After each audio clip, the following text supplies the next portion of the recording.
পঞ্চায়েত গঠনের তোড়জোড় শুরু হয়ে গেছে সবার আগে হাইলাকান্দি জেলায়। পঞ্চায়েত সদস্যদের প্রথম সভার সময়সূচি ঘোষণা করল হাইলাকান্দি প্রশাসন। হাইলাকান্দির ৬২টি গাঁও পঞ্চায়েত এবং ৫টি আঞ্চলিক পঞ্চায়েতের নবনির্বাচিত সদস্যদের প্রথম সভার সময়সূচি ঘোষণা। আজ বুধবার এক সরকারি নির্দেশে সময়সূচি ঘোষণা করেন জেলাধিকারী নিসর্গ হিবারে গৌতম। আগামী ২১ জুন থেকে শুরু করে ধাপে ধাপে গাঁও পঞ্চায়েতগুলিতে প্রথম সভা অনুষ্ঠিত হবে। আগামী ১১ জুলাই একই দিনে জেলার ৫টি আঞ্চলিক পঞ্চায়েতে প্রথম সভা অনুষ্ঠিত হবে। জেলার ৫টি আঞ্চলিক পঞ্চায়েতে এক একজন সিনিয়র অফিসারকে তদারকির দায়িত্বে নিযুক্ত করা হয়েছে। পঞ্চায়েত সদস্যদের প্রথম বৈঠকে উপস্থিত থাকবেন দায়িত্বপ্রাপ্ত অফিসাররা। হাইলাকান্দি আঞ্চলিক পঞ্চায়েতের অধীন গাঁও পঞ্চায়েতগুলোতে এবং হাইলাকান্দি আঞ্চলিক পঞ্চায়েতে তদারকি অফিসার হিসেবে অ্যাসিস্ট্যান্ট কমিশনার লাইশরিং ডি নাইডুকে দায়িত্ব দেওয়া হয়েছে। আলগাপুর আঞ্চলিক পঞ্চায়েতে অ্যাসিস্ট্যান্ট কমিশনার জনাদি লাংথাচাকে দায়িত্ব দেওয়া হয়েছে। অ্যাসিস্ট্যান্ট কমিশনার সীমান্ত বিশ্বাসকে লালা আঞ্চলিক পঞ্চায়েতে তদারকি অফিসার হিসেবে দায়িত্ব দেওয়া হয়েছে এবং অ্যাসিস্ট্যান্ট কমিশনার প্রসেনজিৎ দেকে দক্ষিণ হাইলাকান্দি আঞ্চলিক পঞ্চায়েতের দায়িত্ব দেওয়া হয়েছে।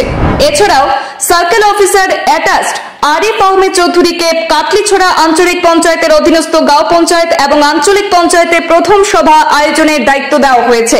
আরো একবার জানিয়ে রাখছি দর্শকদের, হাইলাকান্দি জেলায় পঞ্চায়েত গঠনের কার্যক্রম শুরু হতে চলেছে। ইতিমধ্যে তার সময়সূচিও জানিয়ে দিয়েছে হাইলাকান্দি জেলা প্রশাসন। আগামী ২১ জুন থেকে শুরু করে ধাপে ধাপে গাঁও পঞ্চায়েতগুলিতে প্রথম সভা অনুষ্ঠিত হবে। আগামী ১১ জুলাই একই দিনে জেলার ৫টি আঞ্চলিক পঞ্চায়েতে প্রথম সভা অনুষ্ঠিত হবে। জেলার ৫টি আঞ্চলিক পঞ্চায়েতে এক একজন সিনিয়র অফিসারকে তদারকির দায়িত্বে নিযুক্ত করা হয়েছে।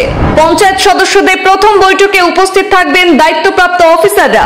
হাইলাকান্দি আঞ্চলিক পঞ্চায়েতের অধীন গাঁও পঞ্চায়েতগুলোতে এবং হাইলাকান্দি আঞ্চলিক পঞ্চায়েতে তদারকি অফিসার হিসেবে অ্যাসিস্ট্যান্ট কমিশনার লাইশরিং ডি নাইডুকে দায়িত্ব দেওয়া হয়েছে। আলগাপুর আঞ্চলিক পঞ্চায়েতে অ্যাসিস্ট্যান্ট কমিশনার জনাদি লাংথাচাকে দায়িত্ব দেওয়া হয়েছে। অ্যাসিস্ট্যান্ট কমিশনার সীমান্ত বিশ্বাসকে লালা আঞ্চলিক পঞ্চায়েতে তদারকি অফিসার হিসেবে দায়িত্ব দেওয়া হয়েছে এবং অ্যাসিস্ট্যান্ট কমিশনার প্রসেনজিৎ দেকে দক্ষিণ হাইলাকান্দি আঞ্চলিক পঞ্চায়েতের দায়িত্ব দেওয়া হয়েছে। এছাড়াও circle officer attached Arif Ahmed চৌধুরীকে কাটলিছড়া আঞ্চলিক পঞ্চায়েতের অধীনস্থ গাঁও পঞ্চায়েত এবং আঞ্চলিক পঞ্চায়েতের প্রথম সভা আয়োজনের দায়িত্ব দেওয়া হয়েছে।